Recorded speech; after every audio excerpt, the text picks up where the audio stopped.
கூத்து முடிவதற்கும் சமையல் ஆவதற்கும் சரியா இருந்தது. கட்டுக்கட்டாக தாமரை இலைகளை கொண்டு வந்து அவ்வீரர்களின் முன்னால் போட்டார்கள். பிறகு பொங்கலும் கரியமுதும் கொண்டு வந்து பரிமாறினார்கள். வீரர்கள் சாப்பிட தொடங்கிய பிறகு இளவரசர் அவர்களிடையே பந்தி விசாரணை செய்து கொண்டு வலம் வந்தார்.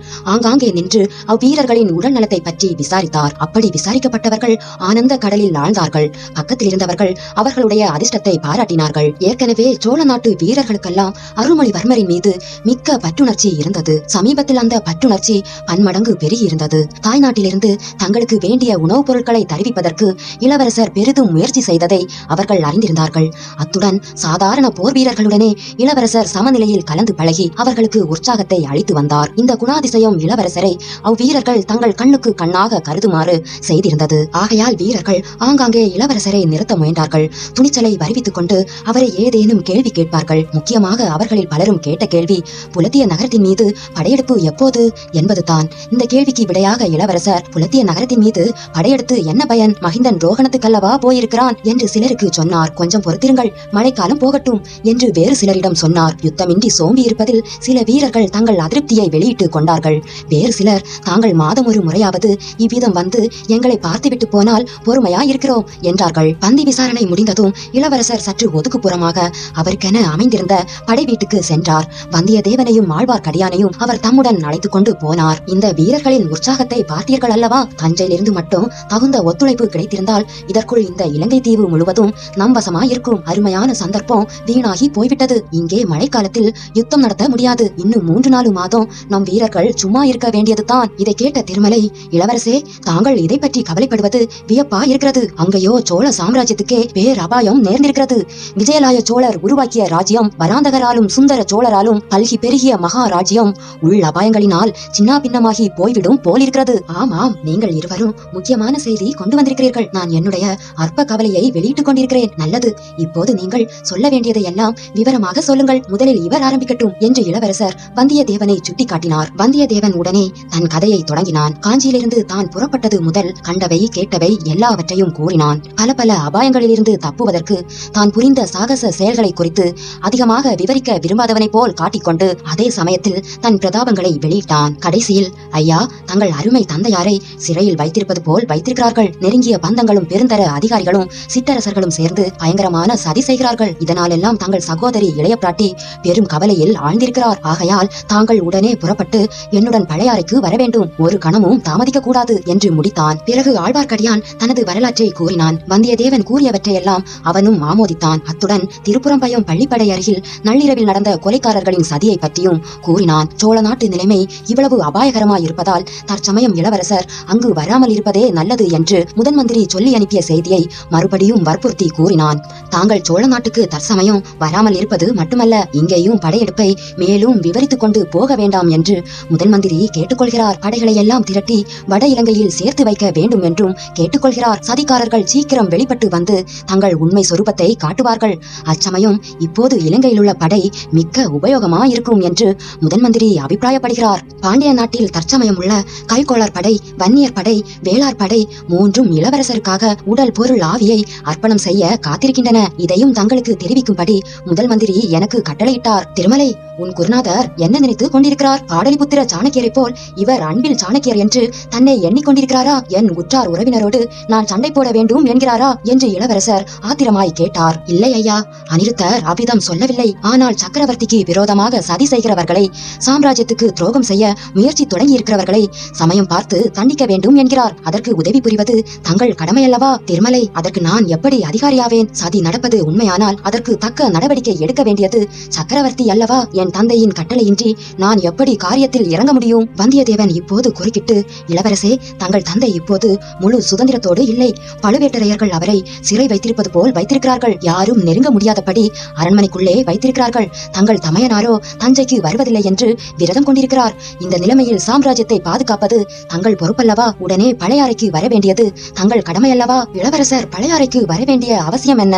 அதுதான் எனக்கு தெரியவில்லை என்றான் ஆழ்வார்க்கடியான். இளவரசர் சற்று சிந்தனையில் ஆழ்ந்திருந்து விட்டு, மண்ணாசை மிக பொல்லாதது. ராஜ்யத்தின் மீதுள்ள ஆசையினால் இவ்வுலகில் என்னென்ன பயங்கரமான பாவங்கள் நடந்திருக்கின்றன. இன்று சிம்மகிரி கோட்டைக்குள் போயிருந்தேன் அல்லவா? அந்த கோட்டையின் வரலாறு உங்களுக்கு தெரியுமா? நான் கேட்டதில்லை என்றான் வந்தியத்தேவன். சொல்கிறேன் கேளுங்கள். சுமார் 500 வருஷங்களுக்கு முன்பு இந்த இலங்கை தீவை தாதுசேனன் என்ற அரசன் ஆண்டு வந்தான். அவனுக்கு 2 புதல்வர்கள் இருந்தார்கள். ஒருவன் பெயர் காசியபன், இன்னொருவன் மகளன். தாதுசேனனின் சேனாபதியும் காசியபனும் சேர்ந்து சதி ஆலோசனை செய்தார்கள். காசியபன் தன் சொந்த தந்தையை சிறையில் அடைத்துவிட்டு சிங்காதனம் ஏறினான். மகளன் கடல் கடந்து தமிழ்நாட்டுக்கு ஓடி போனான். சில நாளைக்கு பிறகு தாதுசேனனின் சிறையை சுற்றி சுவர் எழுப்பி அடைத்து அவனை கொன்று விட்டார்கள். இந்த கொடூர பாவத்தை செய்த காசியபனுக்கு தன் சகோதரன் மகளன் திரும்பி வந்து பழிக்கு பழி வாங்குவான் என்ற பயம் உண்டாகிவிட்டது. அதற்காக இந்த சிம்மகிரி குன்றுக்கு வந்தான். செங்குத்தான குன்றாக இருந்தபடியால் பகைவர்கள் அதன் மீது ஏறி கோட்டையை பிடிப்பது இயலாத காரியம் என்று நினைத்தான்.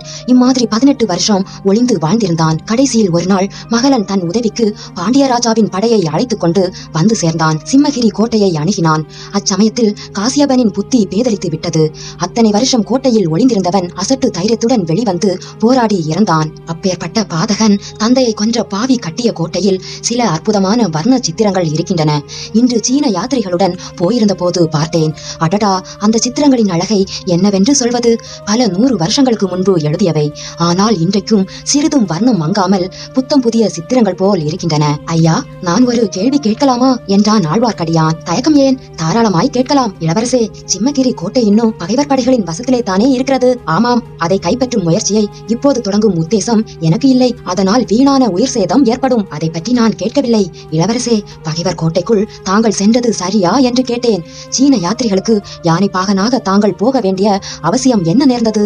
யானையின் கழுத்தில் தங்களை பார்த்ததும் என் கண்களை நம்புவதா இல்லையா என்ற சந்தேகம் எனக்கு ஏற்பட்டுவிட்டது. தங்களுடைய புருவத்தின் நெறிப்பை பார்த்துதான் சந்தேகம் தெளிந்து நிச்சயப்படுத்திக் கொண்டேன். இப்படி தங்கள் உயிருக்கு அபாயத்தை ஏற்படுத்திக் கொள்ளலாமா? திருமலை, என் உயிர் மட்டும் அவ்வளவு உயர்ந்ததா? எத்தனை சோழ நாட்டு வீரர்கள் இந்த இலங்கையில் வந்து உயிரை விட்டிருக்கிறார்கள் இளவரசே. அவர்கள் போர்க்களத்தில் உயிர் துறந்தார்கள். தாங்கள் அனாவசியமாக தங்களை அபாயத்துக்கு உள்ளாக்கி கொண்டீர்கள். திருமலை, அனாவசியம் இல்லை. 2 காரணங்கள் உண்டு. சிம்மகிரி சித்திரங்களை பார்க்க வேண்டும் என்ற ஆசை எனக்கு வெகு நாளாக இருந்தது. அந்த ஆசையை இன்று பூர்த்தி செய்து கொண்டேன் இளவரசே. இன்னொரு காரணம், பார்த்திப பல்லவர் திரிகோணமலையில் வந்து இறங்கின உடனே எனக்கு செய்தி கிடைத்தது. அவரை இன்று பார்க்க விரும்பவில்லை. ஏனெனில் மாதோட்டத்துக்கு முதன் மந்திரி வந்திருக்கிறார் என்பதும் எனக்கு தெரியும். அவரிடமிருந்து செய்தி வரும் என்று எதிர்பார்த்தேன். 2 மூத்தவர்களிடமிருந்து செய்தி வந்தால் முதலில் கிடைக்கிற செய்தியின்படித்தானே நான் நடந்தாக வேண்டும். வந்தியத்தேவன், ஆஹா, அப்படி சொல்லுங்கள், என் கட்சி தானே ஜெயித்தது என்று குதூகலித்தான். அரசே, இவன் தங்களை தந்திரத்தினால் ஏமாற்றிவிட்டான் என்றான் ஆழ்வார்க்கடியான். அவன் ஏமாற்றவில்லை, நானாகவே ஏமாந்தேன். உன்னை அழைத்து வருவதற்கு வைத்திருந்த வீரனை இவன் குதிரை மேலிருந்து தள்ளிவிட்டு அக்குதிரை மீது தான் ஏறிக்கொண்டு வந்ததை நான் கவனித்து விட்டேன். இவனுக்கு ஒரு பாடம் கற்பிக்க விரும்பினேன். இளவரசே, நல்ல பாடம் கற்பித்தீர்கள்.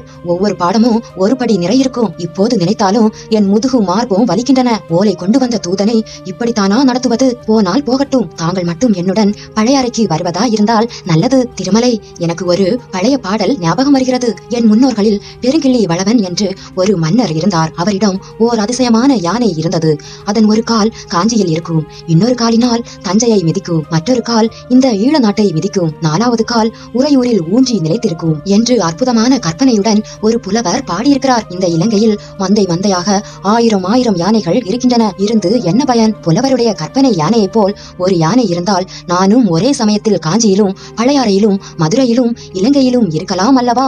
புலவரின் யானையை பற்றி கேட்டதும் வந்தியத்தேவனும் ஆழ்வார்க்கடியானும் விழுந்து விழுந்து சிரித்தார்கள். அப்படிப்பட்ட யானை தான் இல்லையே. தாங்கள் என்ன செய்ய போகிறீர்கள் என்று திருமலை கேட்டான். சந்தேகம் என்ன? பழையாறைக்கு வருவதென்று தான் முடிவாகி விட்டதே என்றான் வந்தியத்தேவன். உங்கள் சண்டையை கொஞ்சம் நிறுத்தி வையுங்கள். நாளை அனுராதபுரம் போவோம். அங்கே பார்த்திப பல்லவரை நான் எப்படியும் சந்தித்தாக வேண்டும். அவர் சொல்வதையும் கேட்டுவிட்டுத்தான் முடிவு செய்ய வேண்டும் என்றார் இளவரசர். மறுநாள் காலையில் சூரியன் உதயமாவதற்குள் அருள்மொழிவர்மர், ஆழ்வார்க்கடியான், வந்தியத்தேவன் ஆகிய மூவரும் அனுராதபுரத்துக்கு புறப்பட்டார்கள். சிறிது நேரம் காட்டுப்பாதையில் வந்த பிறகு ராஜபாட்டையை அடைந்தார்கள். வேறு வீரர்கள் யாரையும் இளவரசர் தம்முடன் மேய்க்காவலுக்கு அழைத்து வராதது வந்தியத்தேவனுக்கு வியப்பை அளித்தது. ஆனால் அன்றைய பிரயாணத்தில் அவனுக்கு இருந்த உற்சாகத்தை போல் அதற்கு முன் என்றுமே இருந்ததில்லை. காலை நேரத்தில் இருபுறமும் மரங்கள் அடர்ந்த அந்த ராஜபாட்டையில் பிரயாணம் செய்வதே ஓர் ஆனந்த அனுபவம். பழையாறை அரசிலங்குமாரி தன்னிடம் ஒப்புவித்திருந்த வேலையை செய்து முடித்துவிட்டோம் என்ற பெருமித உணர்ச்சி வந்தியத்தேவன் உள்ளத்தில் பொங்கிக் கொண்டு இருந்தது. நாடு நகரமெல்லாம் மக்கள் எந்த வீர இளைஞரின் வீர பிரதாபங்களையும் குணாதிசயங்களையும் பாடி புகழ்ந்து கொண்டிருந்தார்களோ அந்த அரசிலங்குமாரரை சந்தித்தாகிவிட்டது. அந்த சந்திப்பு தான் எவ்வளவு அதிசயமான சந்திப்பு. அருள்மொழிவர்மர் ஒரு விசித்திரமான மனிதர் என்று தான் கேள்விப்பட்டிருந்தது உண்மைதான். திடீரென்று குதிரையை திருப்பி தன்னை தாக்கி திக்குமுக்காட செய்துவிட்டாரே. அவர் சேனைக்கு தலைமை வகித்து செல்லும் இடங்களிலெல்லாம் வெற்றி மேல் வெற்றியாக இருந்து வருவதின் ரகசியமும் இதுதான் போலிருக்கிறது. பகைவர்கள் எதிர்பாராத சமயத்தில் எதிர்பாராத இடத்தில் தாக்குவதே இவருடைய போர் முறை போலிருக்கிறது. ஆனால் இவரது இடைவிடாத வெற்றியின் ரகசியம் இது மட்டும்தானா? சேனா வீரர்களுடன் எவ்வளவு பவ்யமாக இவர் பழகுகிறார், எப்படி அவர்களை தன் அன்புக்கு வசப்படுத்தி வைத்திருக்கிறார். போர் வீரர்களை மட்டும்தானா, தாம் வெற்றி கொண்ட நாட்டின் மக்களையும் எப்படி வசீகரப்படுத்தி வைத்திருக்கிறார். சமீபத்தில் மாபெரும் போர் நடந்த நாடு என்று இதை சொல்ல முடியுமா? சாலைகளில் மக்கள் எவ்வளவு உல்லாசமாக நடந்து கொண்டு இருக்கிறார்கள். இரு பக்கங்களிலும் உள்ள கிராமங்களில் ஜனங்கள் எப்படி கவலையின்றி அவரவர் காரியங்களை கவனித்துக் கொண்டு இருக்கிறார்கள். மக்களின் முகங்களில் பயத்தின் அறிகுறியோ துயரத்தின் சின்னமோ சிறிதும் காணப்படவில்லையே. கலகலவென்று பெண்களும் குழந்தைகளும் சிரிக்கும் சப்தம் கூட அடிக்கடி காதில் விழுகிறதே. இது என்ன விந்தை? இவர் எத்தகைய விந்தையான மனிதர்? வெற்றி கொண்ட நாட்டு மக்களிடமிருந்து உணவுப் பொருளை கைப்பற்ற கூடாதென்று இளவரசர் பிடிவாதம் பிடித்து சோழ நாட்டிலிருந்து உணவுப் பொருள் வர வேண்டும் என்று வற்புறுத்தியதும் அதன் காரணமாக பழுவேட்டரையர்களுக்கு ஏற்பட்ட கோபமும் அவர்கள் சுந்தர சோழரிடம் புகார் கூறியதும் இவையெல்லாம் வந்தியத்தேவனுக்கு நினைவு வந்தன. ஆதித்த கரிகாலர் கையாளும் கொடூரமான போர் முறையும் அருள்மொழிவர்மரின் கருணை பொருந்திய தர்மயுத்த முறையும் வந்தியத்தேவன் தன் மனதிற்குள்ளே ஒப்பிட்டு பார்த்து கொண்டான். சில நாளைக்கு முன்பு வரையில் தன்னுடைய எஜமானாயிருந்த ஆதித்த கரிகாலரை பற்றி எவ்விதத்திலும் குறைவாக எண்ணுவது வந்தியத்தேவனுக்கு பிடிக்கவில்லை. ஆயினும் அனுராதபுரத்து ராஜபாட்டையில் இரு புறமும் வசித்த கிராம ஜனங்களின் மலர்ந்த முகங்களை பார்க்கும் போதெல்லாம் அவன் ஒப்பிட்டு பார்க்காமல் இருக்க முடியவில்லை. அம்மம்மா, ஆதித்த கரிகாலர் யுத்தம் செய்து திரும்பிய நாடுகளில் இத்தகைய காட்சிகளை காண முடியுமா? எங்கெங்கும் ஒரே ஓலக்குரல் அல்லவா கேட்டுக்கொண்டிருக்கும். இத்தகைய அபூர்வ குணாதிசயம் படைத்த இளவரசருடன் எத்தனையோ விஷயங்களை பற்றி பேச வேண்டும், எவ்வளவோ காரியங்களை பற்றி கேட்க வேண்டும் என்று வந்தியத்தேவனுடைய உள்ளம் துடித்தது. அனுராதபுரத்தை கிட்டத்தட்ட நெருங்கிக் கொண்டிருந்த போது சாலை ஓரத்தில் பெரியதொரு புத்த பகவானின் சிலை நிற்பதை வந்தியத்தேவன் கண்டான்.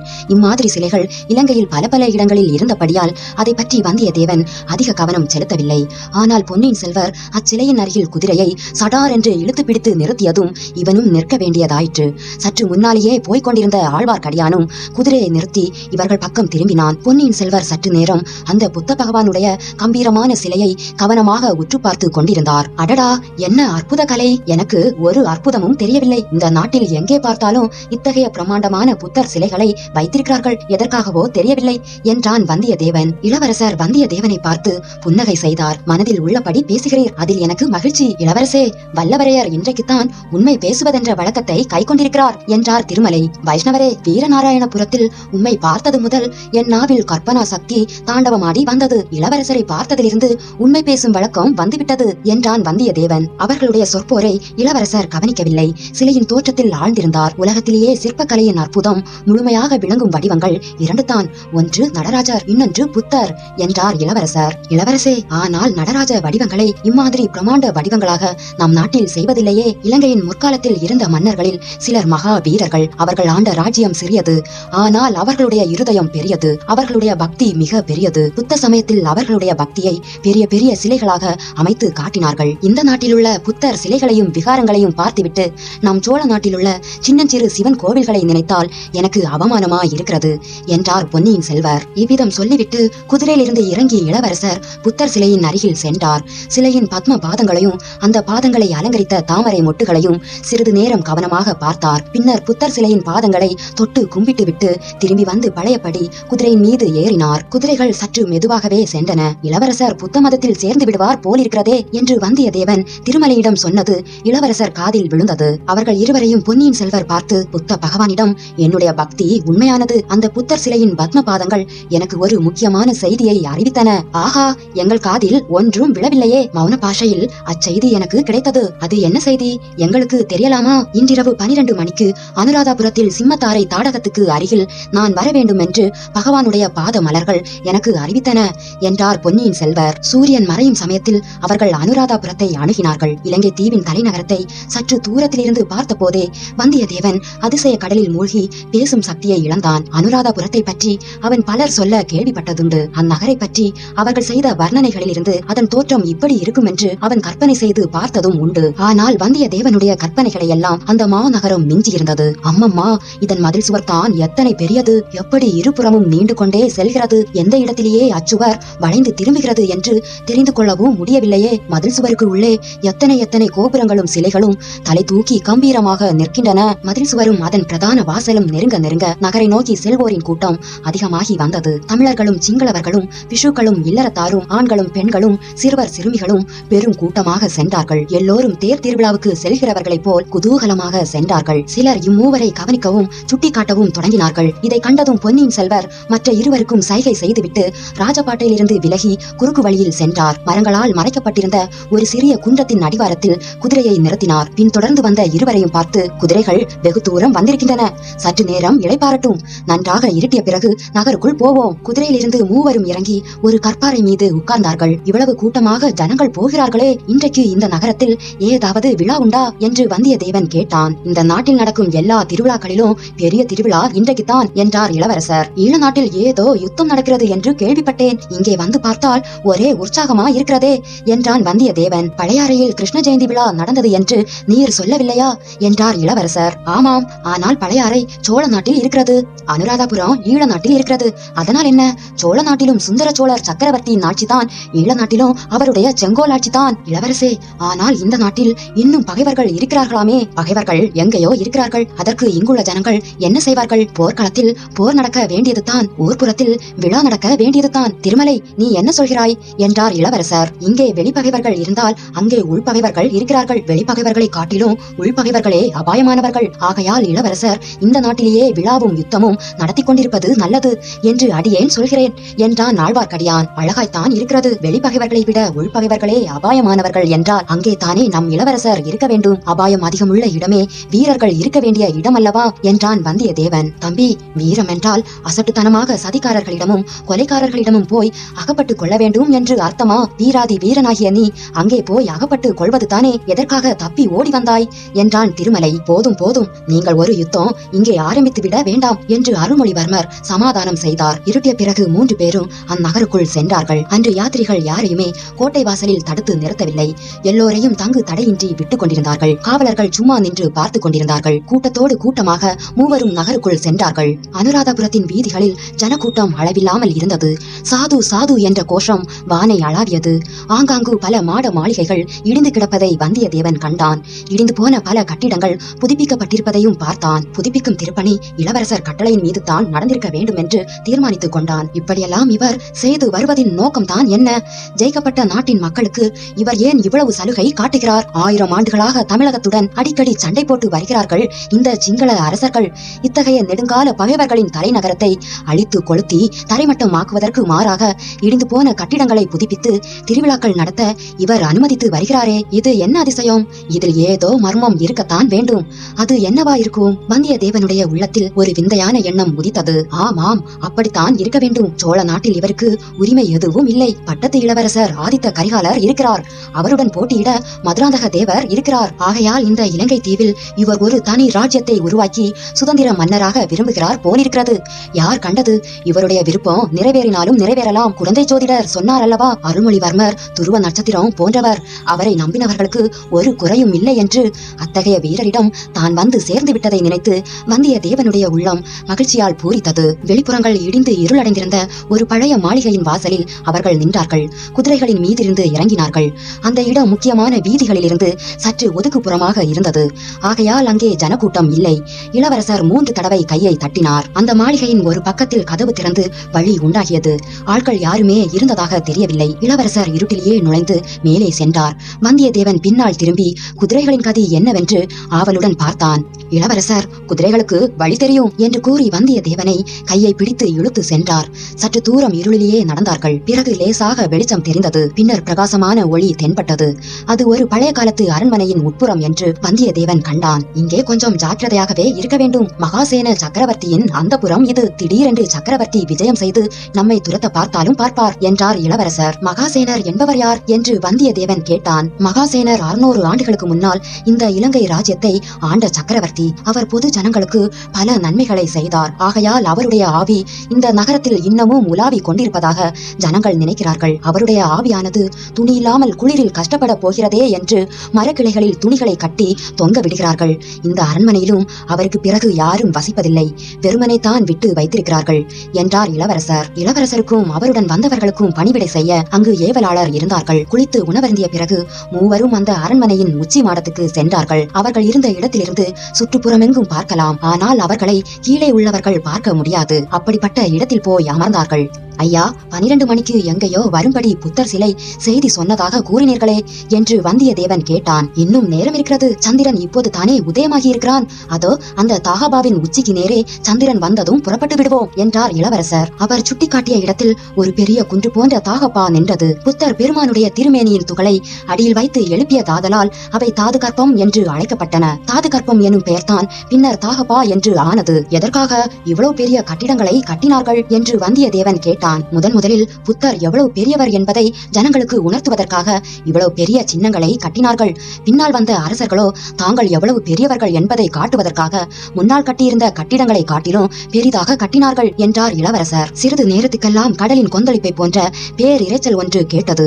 வந்தியத்தேவன் இரைச்சல் வந்த திசையை திரும்பி பார்த்தான். தூரத்தில் பெரும் கூட்டம், வீதிகளில் முடிவில்லாது நீண்டு போய்க் கொண்டிருந்த ஜனக்கூட்டம் வருவது போல் தெரிந்தது. அந்த ஜனக்கூட்டத்தின் நடுவே நூற்றுக்கணக்கான யானைகள் காணப்பட்டன.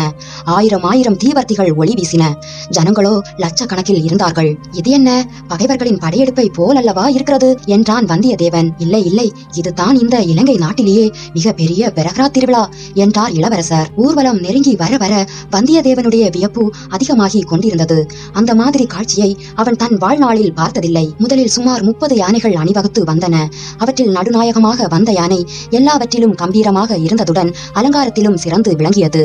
அதன் முதுகில் நவரத்தினங்கள் இழைத்த தங்க பெட்டி ஒன்று இருந்தது. அதன் மேல் ஒரு தங்க குடை விரித்திருந்தது. நடுநாயகமான யானையை சுற்றியிருந்த யானைகளின் மீது புத்த பிஷுக்கள் பலர் அமர்ந்து வெள்ளி பிடி போட்ட வெண்சாமரங்களை வீசிக்கொண்டு இருந்தார்கள். யானைகளுக்கு இடையிடையே குத்து விளக்குகளையும் தீவர்த்திகளையும் இன்னும் பலவித வேலைப்பாடு அமைந்த தீவர்த்திகளையும் தீபங்களையும் ஏந்தி கொண்டு பலர் வந்தார்கள். யானைகளுக்கு பின்னால் பெரும் ஜனக்கூட்டம். அந்த கூட்டத்தின் மத்தியில் சுமார் 100 பேர் விசித்திரமான உடைகளையும் ஆபரணங்களையும் தரித்து நடனமாடிக்கொண்டு வந்தார்கள். அவர்களில் பலர் உடுக்கையை போன்ற வாத்தியங்களை தட்டி கொண்டு ஆடினார்கள். இன்னும் பல வகை வாத்தியங்களும் முழங்கின. மத்தளங்கள், செப்பு தாளங்கள், பறைகள், கொம்புகள் எல்லாம் சேர்ந்து முழங்கி கேட்போர் காதுகள் செவிடுபட செய்தன. இந்த ஆட்டக்காரர்களும் அவர்களை சுற்றி நின்ற கூட்டமும் நகர்ந்ததும் மற்றும் 30 யானைகள் முன்போலவே ஆபரணங்களுடன் வந்தன. அவற்றில் நடுநாயகமான யானையின் மீது ஓர் அழகிய வேலைப்பாடு அமைந்த பெட்டி இருந்தது. அதன் மேல் தங்க குடை விரித்திருந்தது. சுற்றி நின்ற யானை மீது இருந்தவர்கள் வெண்சாமரங்களை வீசினார்கள். இந்த யானை கூட்டத்துக்கு பின்னாலும் ஆட்டக்காரர்கள் வந்தார்கள். இந்த ஆட்டக்காரர்களுக்கு நடுவில் ரதி, மன்மதன், சிவபெருமான் வேடம் தரித்தவர்கள் நின்றார்கள். சுற்றி நின்றவர்கள் ஆடி குதித்தார்கள். இது என்ன, சிவபெருமான் இங்கு எப்படி வந்தார் என்று வந்தியத்தேவன் கேட்டான். கஜபாகு எனும் இலங்கை அரசன் சிவபெருமானை அழைத்து வந்தார். அதற்கு பிறகு இங்கேயே அவர் பிடிவாதமாக இருக்கிறார் என்றார் இளவரசர். ஓ வீர வைஷ்ணவரே, பார்த்தீரா, யார் பெரிய தெய்வம் என்று இப்போது தெரிந்ததா என்று வந்தியத்தேவன் கேட்டு முடிவதற்குள் மற்றும் சில யானைகள் அதே மாதிரி அலங்காரங்களுடன் வந்துவிட்டன. அந்த யானைகளுக்கு பின்னால் வந்த ஆட்டக்காரர்களுக்கு மத்தியில் கருடாழ்வாரை போல் மூக்கும் இறக்கைகளும் வைத்து கட்டிக்கொண்டிருந்த நடனக்காரர்கள் சுழன்றும் பறந்தும் குதித்தும் மூக்கை ஆட்டியும் ஆர்ப்பாட்டமாக ஆடினார்கள். அப்பனே, பார்த்தாயா, இங்கே கருட வாகனத்தில் எங்கள் திருமாலும் எழுந்தருளியிருக்கிறார். மீண்டும் ஒரு யானை கூட்டம் வந்தது. அதற்கு பின்னால் வந்த ஆட்டக்காரர்களோ கைகளில் வாள்களும் வேல்களும் ஏந்தி பயங்கரமான யுத்த நடனம் செய்து கொண்டு வந்தார்கள். தாளத்துக்கும் ஆட்டத்துக்கும் அவர்கள் கையில் பிடித்த வாள்களும் வேல்களும் ஒன்றோடொன்று மோதி சப்தம் செய்தன. கடைசியாக வந்த யானை கூட்டத்துக்கு பின்னால் ஆட்டக்காரர்கள் அவ்வளவு பேரும் 2 கையிலும் 2 சிலம்புகளை வைத்துக் கொண்டு ஆடினார்கள். அவர்கள் ஆடும்போது அத்தனை சிலம்புகளும் சேர்ந்து களீர் என்று சப்தம் செய்தன. ஒரு சமயம் அவர்கள் நடனம் வெகு உக்கிரமா இருந்தது. இன்னொரு சமயம் அமைதி பொருந்திய நடன கலையாக மாறியது. இந்த காட்சிகளை எல்லாம் கண்டும் பலவித சப்த விசித்திரங்களை கேட்டும் பிரமித்து நின்ற வந்தியத்தேவனுக்கு இளவரசர் இந்த ஊர்வல திருவிழாவின் வரலாற்றையும் கருத்தையும் கூறினார். தமிழகத்து அரசர்களும் இலங்கை அரசர்களும் நட்புரிமை பாராட்டிய காலங்களும் உண்டு. இலங்கை கஜபாகு மன்னனும் சேரன் செங்குட்டுவனும் அவ்விதம் சிநேகமா இருந்தார்கள். சேரன் செங்குட்டுவன் கண்ணகி எனும் பத்தினி தெய்வத்துக்கு விழா நடத்திய போது கஜபாகு அங்கே சென்றிருந்தான். அந்நாட்டில் நடந்த மற்ற திருவிழாக்களையும் கண்டு களித்தான். பின்னர் ஒரு சமயம் சேரன் செங்குட்டுவன் இலங்கைக்கு வந்திருந்த போது கஜபாகு மன்னன் விழா நடத்தினான். தமிழகத்தின் தெய்வமாகிய சிவபெருமான், திருமால், கார்த்திகேயர், பத்தினி தெய்வம் ஆகிய 4 தெய்வங்களுக்கும் ஒரே சமயத்தில் திருவிழா நடத்தினான். இந்த விழாக்களில் மக்கள் அடைந்த குதூகலத்தை கண்டு பின்னர் ஆண்டுதோறும் அந்த விழாக்களை நடத்த தீர்மானித்தான். புத்தர் பெருமானுக்கு அவ்விழாவில் முதல் இடம் கொடுத்து மற்ற 4 தெய்வங்களையும் பின்னால் வர செய்து விழா நடத்தினான். அன்று முதல் அந்த விழா இலங்கையில் நிலைத்து நின்று மிக பெரிய திருவிழாவாக ஆண்டுதோறும் விடாமல் நடந்து வருகிறது. இளவரசே, ஆனால் தெய்வங்களை எங்கும் காணவில்லையே என்றான் வல்லவரையன். ஒவ்வொரு யானை கூட்டத்திலும் நடுநாயகமாக வந்த யானை மீது வைத்திருந்த பெட்டியை பார்த்தீரா? பார்த்தேன். அந்த பெட்டிக்குள் தெய்வங்களை பூட்டி வைத்திருக்கிறார்களா? தப்பித்துக் கொண்டு தமிழகத்துக்கு போய்விடக் கூடாதென்று. இதை கேட்ட பொன்னியின் செல்வர் நகைத்துவிட்டு, அப்படி இல்லை, முதலில் வந்த யானை மீதிருந்த பெட்டிக்குள்ளே புத்த பெருமானுடைய பல் ஒன்றை பத்திரமாய் பூட்டி வைத்திருக்கிறார்கள். புத்த சமயத்தார் இந்நாட்டில் போற்றி காப்பாற்றும் செல்வங்களுக்குள்ளே விலை மதிப்பற்ற செல்வம் அது. ஆகையால் அந்த மனித பொருளை அழகிய பெட்டியில் வைத்து யானை மீது ஏற்றி ஊர்வலமாய் எடுத்து சென்றார்கள். பின்னால் வரும் பெட்டிக்குள்ளே என்ன இருக்கிறது என்று வந்தியத்தேவன் கேட்டான். சிவன், விஷ்ணு, முருகன், கண்ணகி ஆகியவர்களின் பற்கள் கிடைக்கவில்லை. ஆகையால் அவற்றுக்கு பதிலாக அந்தந்த தேவாலயத்தின் தெய்வங்கள் அணியும் திரு ஆபரணங்களை அந்த பெட்டிகளில் பத்திரமாய் வைத்துக் கொண்டு போகிறார்கள் என்று இளவரசர் கூறினார். வந்தியத்தேவன் சிறிது சிந்தனையில் ஆழ்ந்திருந்து விட்டு, ஆஹா, தங்களுக்கு பதிலாக பெரிய பழுவேட்டரையர் மட்டும் இங்கே படையெடுத்து வந்திருந்தால். அச்சமயத்தில் திருவிழா ஊர்வலத்தின் கடைசி பகுதி அந்த வீதி முடுக்கில் திரும்பி சென்றது. வாத்திய முழக்கம், ஜனங்களின் ஆரவாரம், இவற்றின் ஓசை குறைய தொடங்கியது. குறிப்பிட்ட நேரத்துக்கு இன்னும் ஒரு நாளிகைத்தான் மிச்சமிருக்கிறது, வாருங்கள் போகலாம் என்று இளவரசர் மேடையிலிருந்து இறங்கினார். மூவரும் கீழே வீதிக்கு வந்தார்கள். ஊர்வலம் சென்றதற்கு நேரெதிர் பக்கம் நோக்கி நடந்தார்கள்.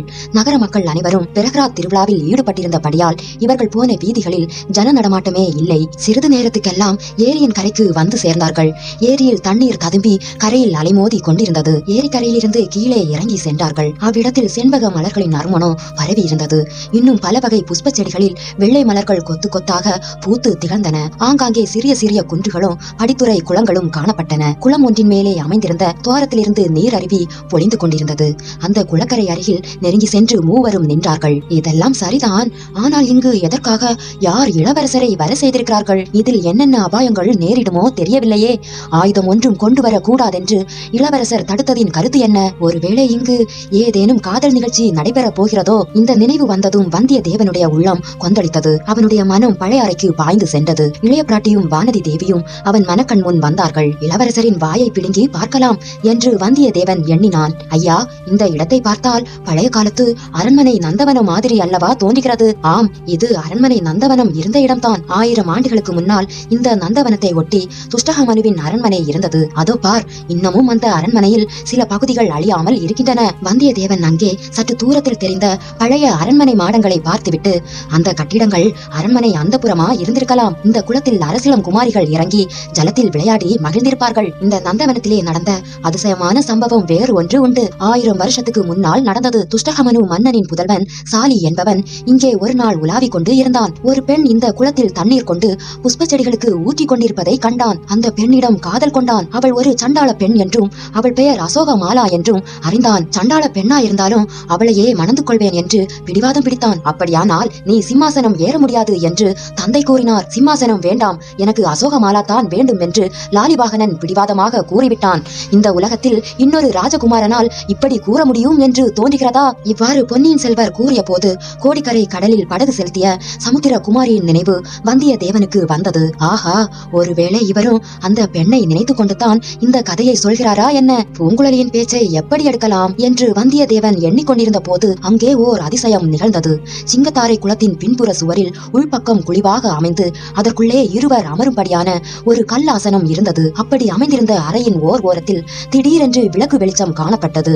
விளக்கை பிடித்துக் கொண்டிருந்தவரின் கை முதலில் வெளிவந்தது. பிறகு புத்தபிஷு ஒருவரின் திருமுகமும் காணப்பட்டது. வந்தியத்தேவன் அந்த காட்சியை அடங்கா வியப்புடன் பார்த்து கொண்டு நின்றான்.